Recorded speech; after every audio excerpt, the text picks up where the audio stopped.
हमें भूल गया था, अपने आप को भूल गया था। तो कहते हैं कागज से तुम्हें हंस बनावे, कागज से तुम्हें हंस बनावे, तुम्हें हंस बनावे, कागज से तुम्हें हंस बनावे।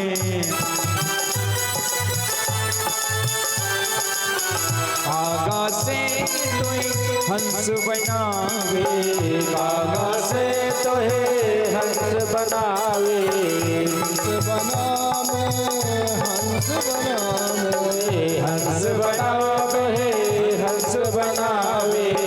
कागज से तुम्हें हंस करेंगे, कागज से तुम्हें हंस करेंगे। मिट जाओ रे के जय हो, तेरी अच्छी बनेगी, मिट जाए तेरो कागरे, तेरी अच्छी बनेगी, बनेगी तेरी बिगड़ी बनेगी, अच्छी बनेगी तेरी बिगड़े बनेगी, बनेगी तेरी बिगड़ी बनेगी, अच्छी बनेगी तेरी बिगड़े बनेगी। हम तेरे संग लागे हो, तेरी अच्छी बनेगी, संतर के संग लाग रे, तेरी अच्छी बनेगी। राधे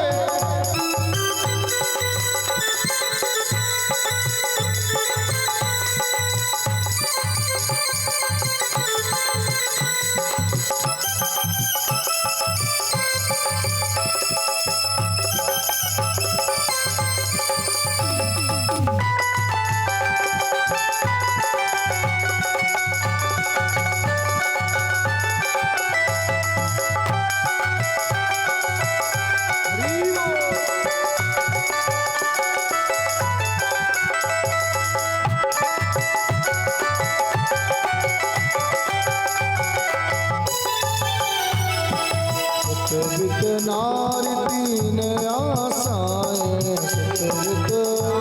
तीन आशाएं। भगवान को पाने में जो बाधा है वो तीन चीजें हैं। इन तीन आशाओं से मुक्त होना पड़ेगा, तभी भजन कर पाएंगे। क्या क्या? सतवित नारी तीन आशाएं, सतवित नारी तीन आशाएं, तीन आशाएं, तीन आशाएं, तीन आशाएं, तीन आशाएं। सतवित नारी तीन आशाएं, सतवित नारी तीन आशाएं। त्याग सके तो अब त्याग रे, जय हो, तेरी अच्छी बनेगी, त्याग सके तो त्याग रे, तेरी अच्छी बनेगी, अच्छी बनेगी तेरी बिगड़ी बनेगी, अच्छी बनेगी तेरी बिगड़े बनेगी, अच्छी बनेगी तेरी बिगड़ी बनेगी, अच्छी बनेगी तेरी बिगड़े बनेगी। तेरो बड़ो भाग रे, तेरी अच्छी बनेगी, कोई तेरो बड़े भाग रे, तेरी अच्छी बनेगी।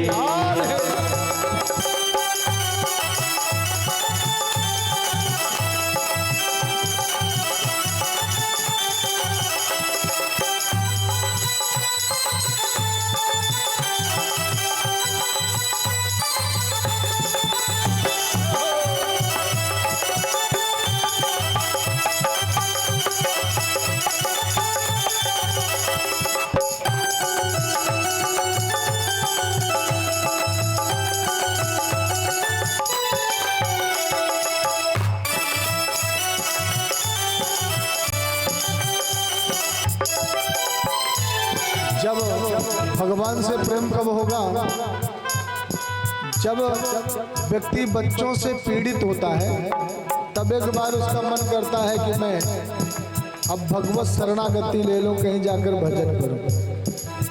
किसी संत ने कहा है, दुखों में अगर चोट खाई न होती, दुखों में अगर चोट खाई न होती, तो कन्हैया तेरी याद आई न होती। तो जब व्यक्ति दुखी होता है तब वो चलने का अपनी मोह ममता का त्याग करता है। मोह निशा में बहुत दिन सोयो, मोह निशा में बहुत दिन सोया, मोह निशा में बहुत दिन सोयो, मोह निशा में बहुत दिन सोया, बहुत दिन सोयो, बहुत दिन सोयो, बहुत दिन सोया, बहुत दिन सोया, मोह निशा में बहुत दिन सोयो, मोह निशा में बहुत दिन सोया। सके तो अब जागे जय हो अच्छी बनेगी, जाग सके तो जाग रे तेरी अच्छी बनेगी, अच्छी बनेगी तेरी बिगड़ी बनेगी, अच्छी बनेगी तेरी बिगड़ी बनेगी, बनेगी तेरी बिगड़ी बनेगी, बिगड़ी बनेगी तेरी बिगड़ी बनेगी। तेरो बड़ो भाग जय हो तेरी अच्छी बनेगी, कोई तेरो बड़े भाग रे तेरी अच्छी बनेगी,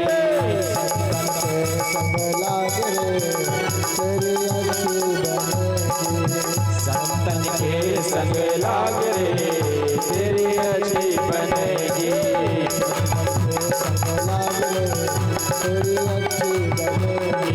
संतन के संग लाग रे तेरी अच्छी बनेगी, संतन के संग लागे तेरी अच्छी बनेगी।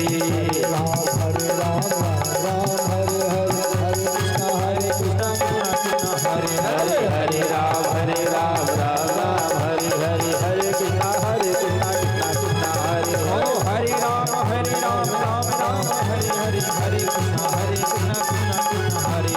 हरे राम राम राम हरे हरे, हरे कृष्ण कृष्ण कृष्ण हरे हरे, हरे राम राम राम हरे हरे, हरे कृष्ण कृष्ण कृष्ण हरे हरे, हरे राम राम राम हरे हरे, हरे कृष्ण कृष्ण कृष्ण हरे हरे, हरे राम राम राम हरे हरे, हरे कृष्ण कृष्ण कृष्ण हरे हरे।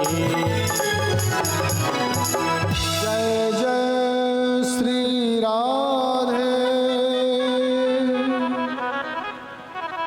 संतन के संग लाग रे हो तेरी अच्छी बनेगी, अच्छी बनेगी तेरी बिगड़ी बनेगी, होए तेरो बड़ भाग रे हो तेरी अच्छी बनेगी।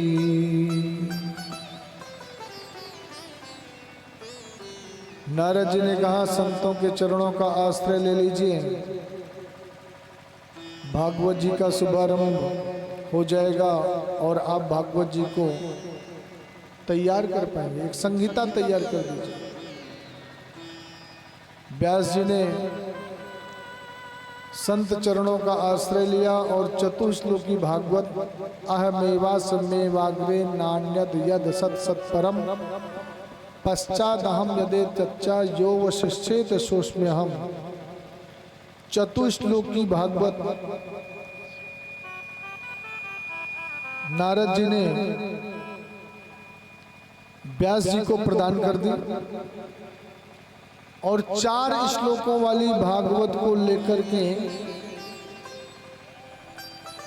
व्यास जी ने वो 4 श्लोकों को 18,000 श्लोकों की बृहद संहिता तैयार कर दी।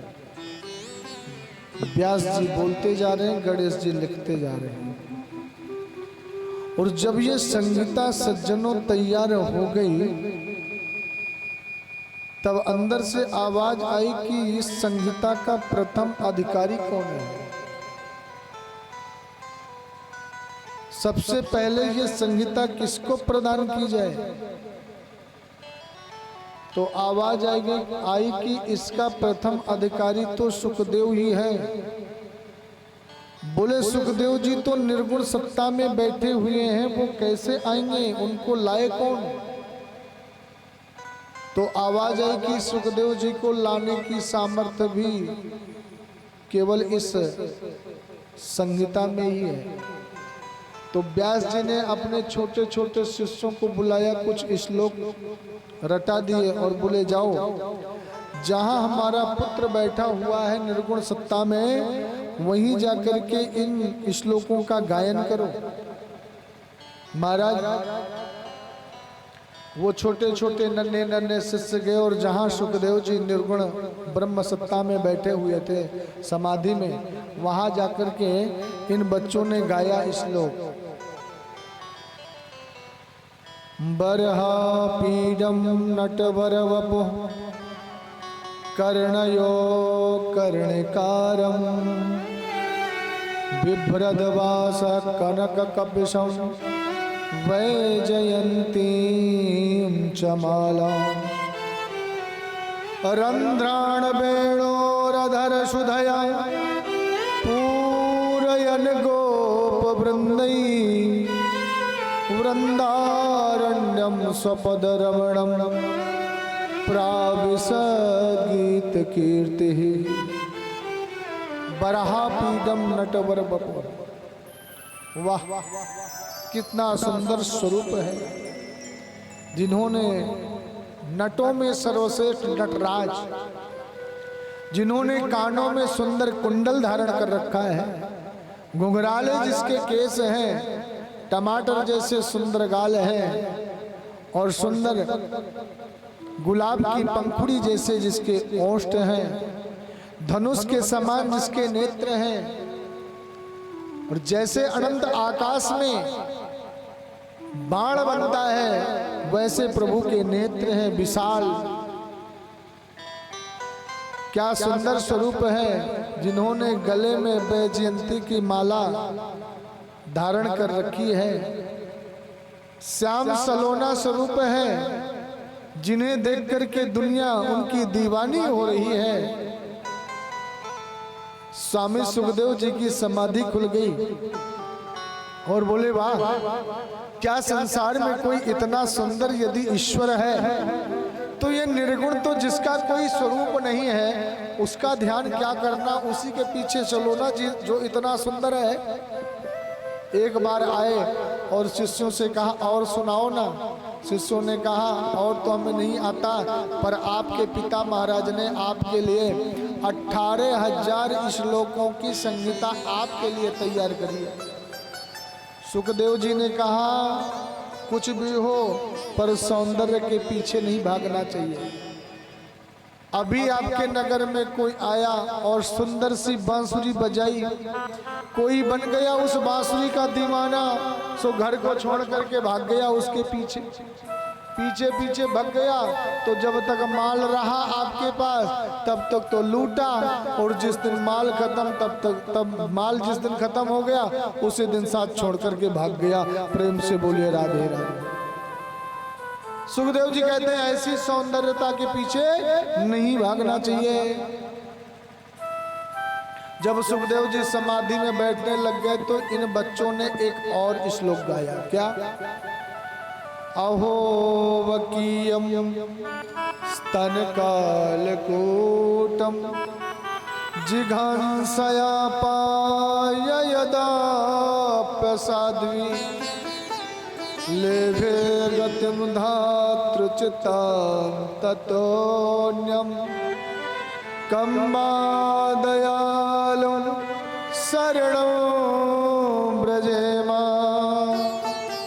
अहो बकबकी नाम पूतना, वो दुष्टा राक्षसी जो मेरे गोविंद को मारने की कामना लेकर के आई, स्तनों में कालकूट जहर लगा के रही, पर फिर भी मेरे गोविंद इतने बड़े कृपालु हैं, इतने बड़े दयालु हैं कि जो मुक्ति माँ यशोदा को मिलेगी कब, आज वो मुक्ति मेरे प्रभु ने पहले प्रदान कर दी इस दुष्ट पूतना को।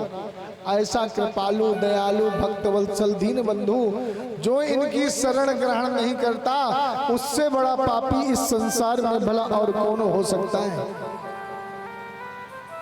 वो तो धरती का भार है जो मेरे गोविंद की चरण शरण ग्रहण ना करे। प्रेम से बोलिए राधे। सुखदेव जी आए और बोले और सुनाओ ना। तो बच्चों ने कहा आपके पिताजी ने आपके लिए संहिता तैयार करी है, चलो ना हमारे साथ, आपको बुलाया। अब तो महाराज सुखदेव जी दौड़ पड़े और सीधे व्यास जी के पास आए। व्यास जी से इस संहिता को मांगा कि मुझे वो संहिता चाहिए, मुझे संहिता दो ना पिताजी। परंतु व्यास जी ने कहा पुत्र, यदि मैंने तुम्हें संहिता दे दी तो संसार कहेगा लो अपने पुत्र मोह के कारण इन्होंने इस संहिता का दान अपने पुत्र को दिया। क्यों? क्योंकि इस संहिता का अधिकारी वही है जो काम क्रोध पर विजय प्राप्त कर लिया हो। यानी ये परमहंसों की संहिता है, ये सबको नहीं मिल सकता। तो इसके लिए क्या करना होगा? बोले जनकपुरी में जाकर महाराज जनक से वेद की शिक्षा लेनी हो, वेद पढ़ना हो। यदि महाराज जनक कह दें कि इसने काम क्रोध पर विजय पा लिया है तो मैं ये संहिता का दान अवश्य कर दूंगा। अब महाराज जनक के पास भेजे सुखदेव जी को। जनक जी को पता पड़ी कि हमारे यहाँ सुखदेव जी आए हैं वेदांत पढ़ने। पर जनक जी ने कह दिया जाओ बाहर खड़ा रहने दो, अभी समय नहीं है। 5 दिन 5 रात्रि ऐसी धूप में वारी में बाहर खड़े रहे। 5वें दिन जनक जी ने पूछा उन्हें क्रोध तो नहीं आया? द्वारपालों के नेत्रों से सज्जनों अश्रु झर पड़े और बोले महाराज ऐसा वीतरागी महापुरुष हमने आज तक नहीं देखा।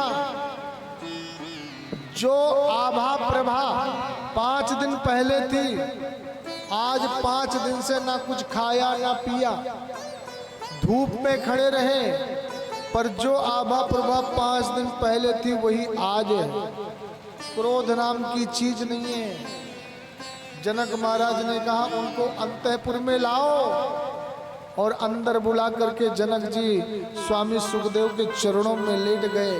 मैं तुम्हें क्या वेदांत पढ़ा सकता हूँ?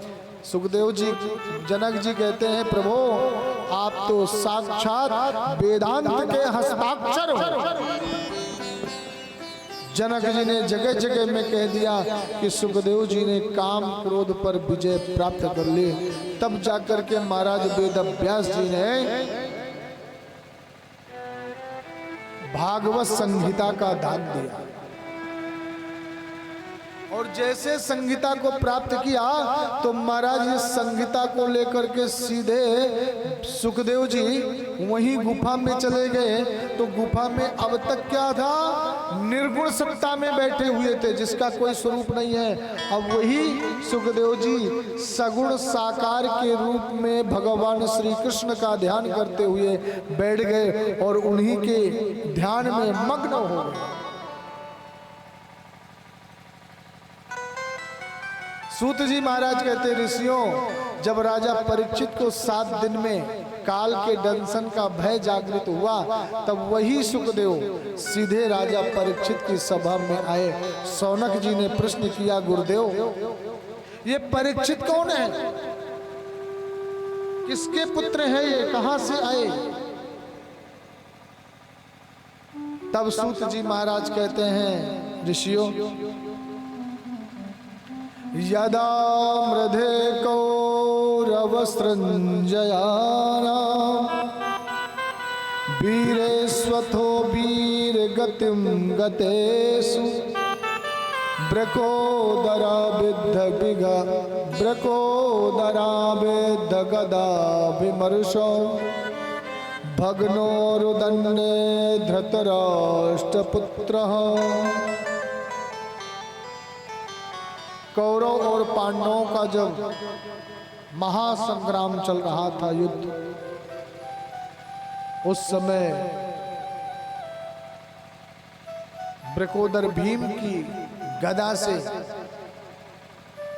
दुर्योधन का उरुदंड भेदन हो गया, जंघा टूट गई, एक एक पल मृत्यु का गिन रहा था।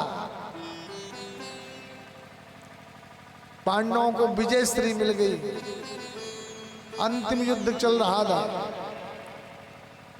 उस समय द्रोणाचार्य के पुत्र अश्वत्थामा दुर्योधन के पास आया और बोला, मित्र, मैंने तुम्हारा वो साम्राज्य देखा, मैंने तुम्हारा वो वैभव देखा, आज उस महापुरुष की ये दशा। मित्र बोलो, मैं तुम्हारे लिए क्या कर सकता हूं? दुर्योधन बोला, मित्र, हम 100 भाई थे, पर 100 में से एक नहीं बचा, सब खत्म हो गए। दुख इस बात का नहीं है कि 100 के 100 मर गए, दुख इस बात का था, दुख इस बात का है कि शत्रु पक्ष में सिर्फ 5 थे और 5 में से एक की संख्या कम नहीं हुई। यदि एक भी मर जाता तो कुछ तो इस आत्मा को शांति मिलती।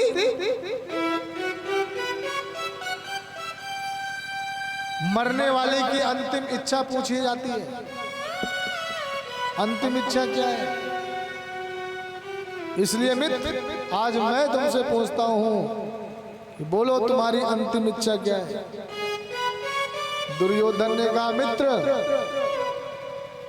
मैं जानता हूं कि तुम 5 को नहीं मार सकते, पर मेरे जीते जी यदि मुझे तुमने ये सूचना दे दी कि 5 में से एक की संख्या घट गई, 5 ना मरे चिंता नहीं है, पर 5 में से शायद एक भी मर गया तो मेरा मरना सार्थक हो जाएगा। अश्वत्थामा ने कहा, तो ठीक है मित्र, तुम यहीं पड़े रहो और आज ही जाता हूं। आज मैं 1 को नहीं, 2 को नहीं, पूरे 5 पांडवों को मार कर आऊंगा, 5 को मार दूंगा। अच्छा, अब अश्वत्थामा चल दिया, पर रास्ते में सोच रहा था, क्या पांडवों को जब इतना बड़ा कौरव सेना नहीं मार पाई, इतनी बड़ी बड़ी मछलियां, द्रोणाचार्य, कृपाचार्य, भीष्म, पितामह, इतने बड़े बड़े मगरमच्छ नहीं मार पाए, तो भला मैं क्या मार पाऊंगा, क्या करूं? तो रास्ते में देखा कि रात्रि का समय था, एक पौधे में हजारों कौवा बैठे हुए थे। उनमें रात्रि में एक उल्लू आया। उल्लू जानते हैं? उल्लू आया और उल्लू ने हजारों कौवों पर धावा मार दिया। तो उल्लू ने रात्रि में हजारों कौवों पर विजय पाली, सबको मार दिया। ये कौवा और उल्लू का युद्ध अश्वत्थामा को समझ आ गई कि इस समय पांडव बिल्कुल सशक्त हैं, उन्हें युद्ध में परास्त नहीं किया जा सकता, परंतु यदि मैं सोते हुए पांडवों पर आक्रमण करूं तो विजयी जरूर हो सकता हूं। और आज अश्वत्थामा ने यही किया। विजयश्री की रात्रि थी, सभी पांडव अपने अपने कक्ष में थे, रात्रि का समय था। तो भैया सब पांडव तो अपने कक्ष में थे, पर मेरा गोविंद हाथ में चांदी की छड़ी लेकर के शिविर में चक्कर काट रहे थे, परिक्रमा लगा रहे थे। उसी समय अर्जुन की निद्रा भंग भई। अर्जुन बाहर आए और अर्जुन ने देखा कि गोविंद घूम रहे हैं। तो अर्जुन ने कहा, केशव, रात्रि में आप यहाँ कैसे घूम रहे हैं? भगवान ने कहा, अर्जुन क्या तुम्हें नींद आ रही है? अर्जुन ने कहा, सरकार, जाको राखे साइया मार सके ना कोई, जिसका रखवाला मेरा गोविंद है, भला उसे कौन सी चिंता, हम तो तान के चद्दर सोएंगे। भगवान ने कहा, तो ऐसी बात है तो चलो, हमारा आदेश है, पांचों भाई हमारे साथ चलो, आज हमारे विजय श्री की पहली रात्रि है, इसलिए चलो आनंद मनाएंगे कहीं। भगवान पांचों को लेकर के चले गए और सज्जनों इधर रात्रि में अश्वत्थामा आया। अश्वत्थामा आया और पांडवों के शिविर में प्रवेश कर गया और तो कोई मिला नहीं, पर पांचों पांडवों के 5 पुत्र अपने अपने पिताओं की सैया में आकर लेट गए। अश्वत्थामा ने पुत्रों को ही पिता समझ करके, पांडव समझकर पांचों को सोते हुए सभी के सर धड़ से अलग कर दिया और पांचों सरों को एक बैग में भर करके ले गया। बड़ा आनंदित हो रहा था। दुर्योधन के पास पहुंचा और बोला, मित्र तुमने एक को मारने को कहा था, देखो देखो आज मैंने 5 को मार दिया। दुर्योधन ने कहा, वाह तुमने 5 पांडवों को मार दिया, गजब हो गया भैया, ऐसे नहीं मानूंगा, पहले परिणाम दिखाओ, प्रमाण क्या है। झोले से 5 के सर निकाल कर के रखा तो दुर्योधन ने सर में हाथ रखा और हिचकियों से रो पड़ा, मित्र तुमने ये क्या किया, ये पांडव नहीं, ये पांडव पुत्र हैं, इनको मार करके तो तुमने हमारे कुल में पानी देने वाला भी नहीं छोड़ा। क्योंकि सज्जनों चाहे कौरव पांडव कितने बड़े शत्रु हों, पर सत्य तो यही है कि सगे दादा काका के पुत्र हैं, भाई भाई हैं। दुर्योधन इतना रोया कि रोते रोते दुर्योधन का प्राणांत हो गया, पर दुर्योधन तो चला गया।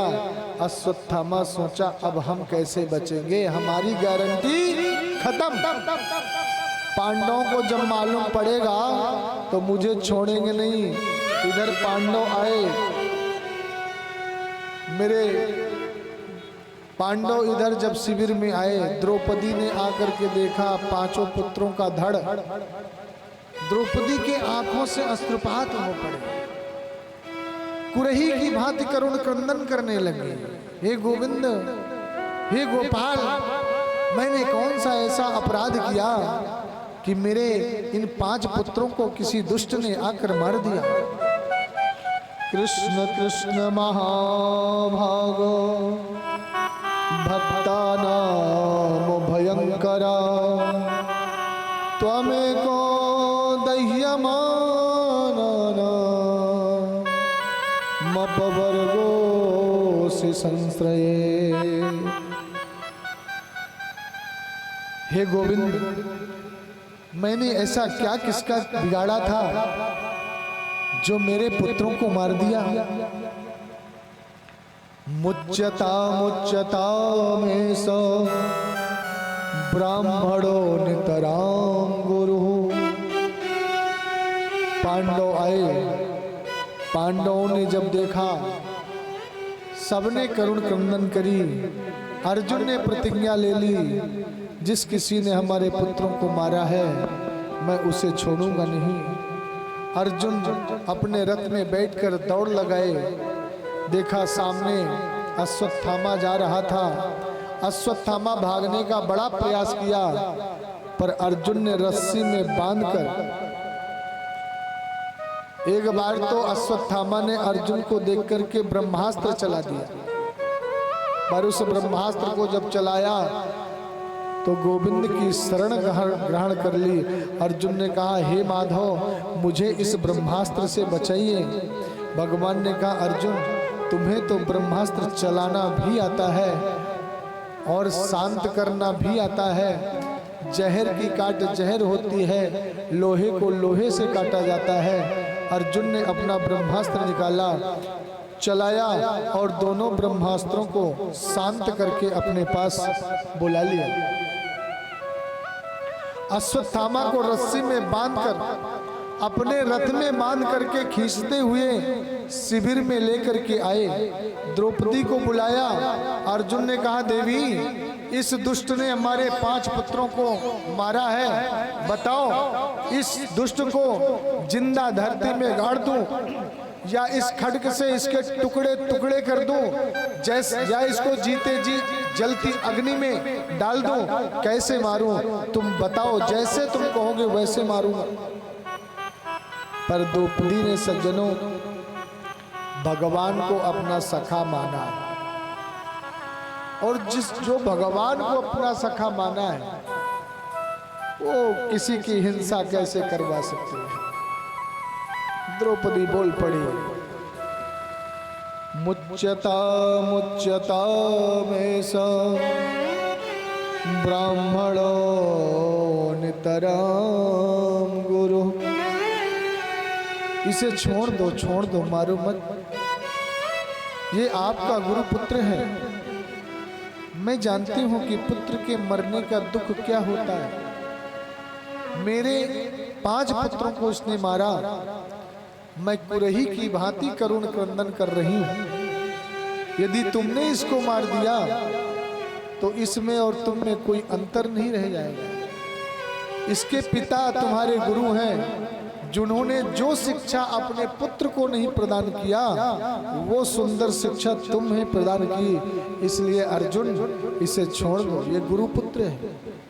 मेरे पुत्र खत्म हो गए तो मुझे 5 पतियों का स्वावलंब प्राप्त है, परंतु आपकी जो गुरु माता गौतमी है उनके पास तो सिर्फ पति तो रहे नहीं, युद्ध में मारे गए, उनके पास तो केवल मात्र पुत्र का ही सहारा है। इसे छोड़ दीजिए। अर्जुन ने कहा, क्या करूं प्रभु? हे गोविंद, मैं इसको मारूं कि छोड़ूं? पीछे भीम खड़ा था। भीम ने कहा, अर्जुन, यदि इस दुष्ट को तुमने छोड़ दिया तो आज भीम की गदा से नहीं बचेगा। जब अर्जुन को कुछ समझ नहीं आया तो सज्जनों अर्जुन मेरे गोविंद की शरण ली, भगवान से पूछ बैठे, हे गोविंद मेरा मार्गदर्शन करो, मैं क्या करूं? भगवान ने कहा, अर्जुन जब सारे रास्ते बंद हो जाते हैं तो शास्त्र जो कहता है वो काम करना चाहिए। भगवान ने कहा, अर्जुन शास्त्र कहता है कि ब्रह्म बंधुर्न हन्तव्यम आततायि बधारणः मयैव